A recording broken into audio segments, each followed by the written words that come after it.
सारा कुछ बता। 30 लाख के चैलेंज में फंस गए बागेश्वर बाबा। आर्या पार के इस चैलेंज में जब बागेश्वर बाबा को सामने लाया गया तो उन्होंने कुछ ऐसा किया जिसे सुनकर आपके रोंगटे खड़े हो जाएंगे। आसाराम बापू से लेकर निर्मल बाबा तक हमारे देश ने एक से बढ़कर एक साधु बाबाओं को देखा है, लेकिन इस वक्त हर जुबान पर सिर्फ एक ही नाम है और वो है बागेश्वर बाबा का, यानी कि धीरेन्द्र कृष्ण शास्त्री का। एक ऐसा 26 साल का नौजवान जो देखने में किसी फिल्मी हीरो की तरह लगता है, लेकिन उनके कारनामे और बोलने का अंदाज बड़े बड़ों को चक्का में डाल देता है। पर फिलहाल तो दोस्तों बागेश्वर बाबा खुद चक्कर खा रहे हैं और पुलिस इनके पीछे पड़ी है। तो क्या है पूरा मामला और क्यों बागेश्वर बाबा चर्चाओं का विषय बने हुए हैं, आइए जानते हैं। दोस्तों ये बात तो जगजाहिर है कि बागेश्वर बाबा जो लोगों की मन की बात जानकर उनकी समस्याओं का हल कर देते हैं और उसे पर्चे में लिख देते हैं, इसके चलते वो काफी ज्यादा ट्रेंड पर चल रहे हैं। इनकी वीडियोस हर रोज वायरल होती है और लोग इन्हें सुनना देखना पसंद करते हैं।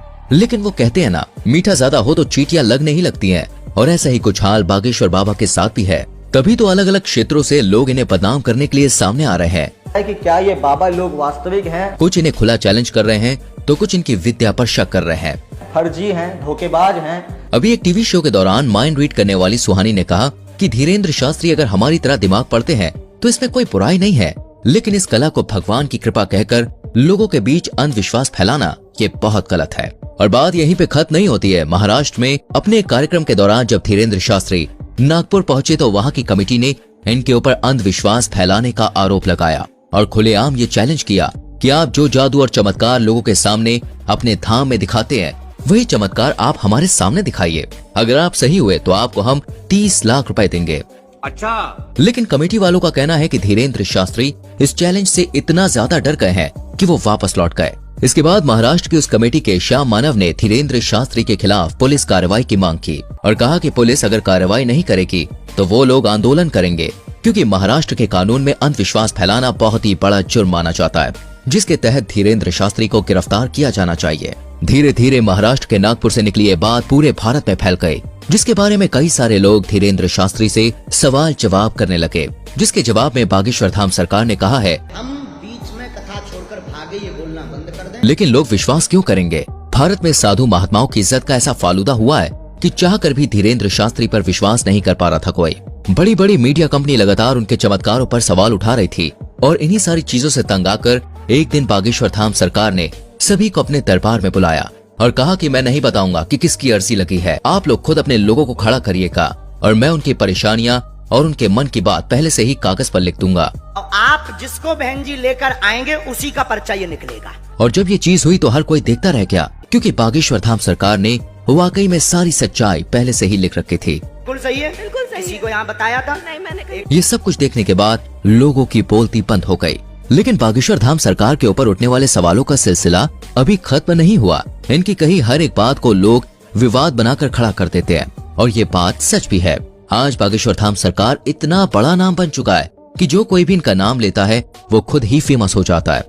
बड़े बड़े न्यूज चैनल घंटों केवल इन्हीं के बारे में बात करते हैं और लोग बड़े मजे से सुनना देखना पसंद करते हैं। अभी कुछ समय पहले जब बागेश्वर धाम सरकार ने बुलडोजर चलवाने की बात कही थी तब भी काफी ज्यादा कंट्रोवर्सीज खड़ी हुई थी, जिसके बारे में एक इंटरव्यू में जब धीरेन्द्र शास्त्री से पूछा गया तो उन्होंने बड़े साफ शब्दों में कहा कि धर्म और ईश्वर उनके माता पिता के समान है और अगर कोई उनके माता पिता पर पत्थर मारेगा तो वो भी शांत नहीं रहेंगे। धीरेन्द्र शास्त्री की इन बातों से साफ जाहिर होता है कि वो लोगों के सामने किसी फिल्टर के साथ नहीं आते हैं, बल्कि जो अंदर से है वो बाहर से भी दिखाते हैं। तभी तो ये आए दिन विवादों में घिरे रहते हैं और कुछ लोग तो ये सोच कर ही हैरान है कि आखिर एक 26 साल का नौजवान शख्स इतना ज्यादा लोकप्रिय कैसे हो गया, कैसे करोड़ों लोग आज उसके भक्त हैं और उसके धाम पर लोगों की लंबी लाइन लगी रहती है। तो दोस्तों इसका सीधा सा जवाब है ईश्वर की कृपा। जी हाँ, वो कहते हैं ना, ऊपर वाला अगर किसी पर मेहरबान हो जाए तो मिट्टी भी सोने में बदल जाती है। और धीरेन्द्र शास्त्री तो खुद को बालाजी महाराज यानी कि हनुमान जी का सबसे बड़ा भक्त कहते हैं। मध्य प्रदेश के छोटे से गांव में जन्म लेने वाले धीरेन्द्र शास्त्री के दादाजी भी पूजा पाठ का काम करते थे और बागेश्वर धाम लगाते थे, लेकिन इनके दादाजी उतनी प्रसिद्धि प्राप्त नहीं कर पाए जितनी आज धीरेन्द्र शास्त्री ने कर रखी है। इनके पास कुछ ऐसी शक्तियां हैं जिनकी मदद से आज ये सामने मौजूद व्यक्ति के बिना बताए ही उनकी परेशानियों को समझ जाते हैं और उसे पर्चे में लिख देते हैं। बागेश्वर बाबा ये तक समझ जाते हैं कि सामने वाला सच कह रहा है या फिर नहीं। उनके द्वारा पर्चे में लिखा गया एक एक शब्द 100% सत्य होता है, जिसका सबसे बड़ा प्रमाण यह है कि आज तक इन्हें कोई भी झूठा साबित नहीं कर पाया है।